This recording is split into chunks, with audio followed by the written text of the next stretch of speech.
জীবনটা যেহেতু অনিশ্চিত, সুতরাং কতটুকু সময় বাঁচবো আমরা কেউই জানি না। তবে যতটুকু সময় বাঁচি না কেন, সেটুকু সময় আমার কাছে মনে হয় যে এনজয় করা উচিত জীবনটাকে।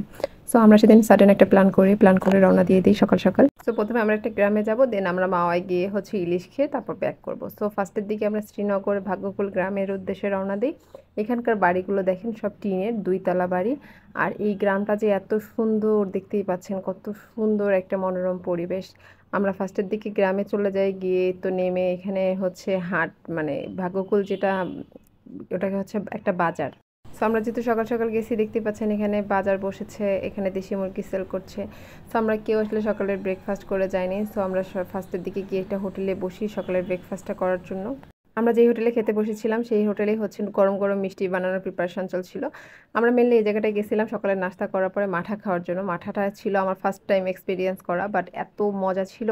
খেয়ে দিয়ে আমরা আবার মাওয়ার উদ্দেশ্যে রওনা দিই। রওনা দিয়ে এই যে দেখতে পাচ্ছেন খুব সুন্দর একটা মনোরম পরিবেশ, মানে মাওয়াতে গেলেই খুব ভালো লাগে। আমরা ফার্স্টের দিকে একটু বসে রেস্ট নিচ্ছিলাম, সবাই মিলে একটু গল্প করছিলাম আগের, আমাদের হচ্ছে আমরা যেহেতু এক্স কলিগ সবাই, তো আমাদের অনেক আগের কথাবার্তা অনেক কিছু শেয়ার করছিলাম, যে এখন সবার কি অবস্থা না অবস্থা। তারপরে অনেকক্ষণ গল্প করার পরে মনে হলো যে এখন আমাদের ইলিশ গিয়ে দেখা উচিত, যে আমরা আসলে কোনটা খাবো। তো আমরা আসলে কেউ এইভাবে ভালো মতো চিনি না। রমজান ভাই আর আরাফা দেখতে পাচ্ছেন, ওরা একদম টিপে টিপে দেখছিল। আরাফা মোটামুটি ভালোই ইলিশ চিনে। সো এরপরে আমরা হচ্ছে 2টা ইলিশ পছন্দ করে ফেলি। তারপর ওনাদেরকে আমরা সেটা করতে প্রিপারেশন করে ওনারা সেটা। আর আমরা আবার সরিষার তেল বাহির থেকে কিনে এনে দিই, যে ওই তেলটা দিয়ে আমাদেরকে ভেজে দিতে, কারণ ওনারা হচ্ছে অনেক দিন পুরানো তেল মনে হয় ইউজ করে। সো আমরা নিজেরাই তেল কিনে নিয়ে এসে দিই। সো এই তো গরম গরম বেগুন ভাজা হচ্ছে, ইলিশ মাছ ভাজা হচ্ছে, আর সাইডে ভাই হচ্ছে ইলিশ মাছের লেজের ভর্তা করছে। সো আমাদের খাবার দাবার মোটামুটি রেডি হয়ে গেছে খুব তাড়াতাড়ি।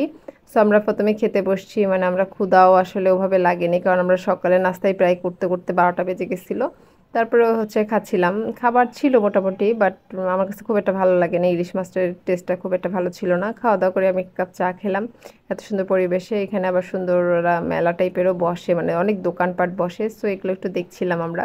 এখানে মাটির অনেক সুন্দর সুন্দর জিনিসপত্রের সাথে সাথে হোম ডেকোরেশনেরও খুব সুন্দর সুন্দর জিনিসপত্র ছিল, বাট আমার কাছে মনে হয়েছে প্রাইসটা অনেক বেশি হাই। সো আমরা এগুলো দেখে টেকে দেন আমরা ভাবলাম যে এখন সন্ধ্যা হয়ে যাচ্ছে, আমরা এখন ট্রলারে উঠতে পারি।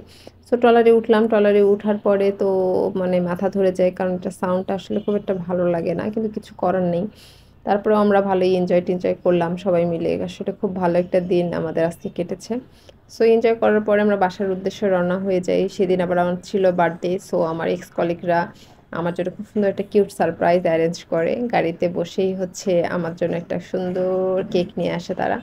সো এই সুন্দর কেকটা কেটে খাওয়া দাওয়া করেই হচ্ছে ডেটা এন্ড করি। আমার খুব সুন্দর একটা দিন কাটছে আজকে। থ্যাংক ইউ সো মাচ এত সুন্দর একটা কুটু সারপ্রাইজ দেওয়ার জন্য।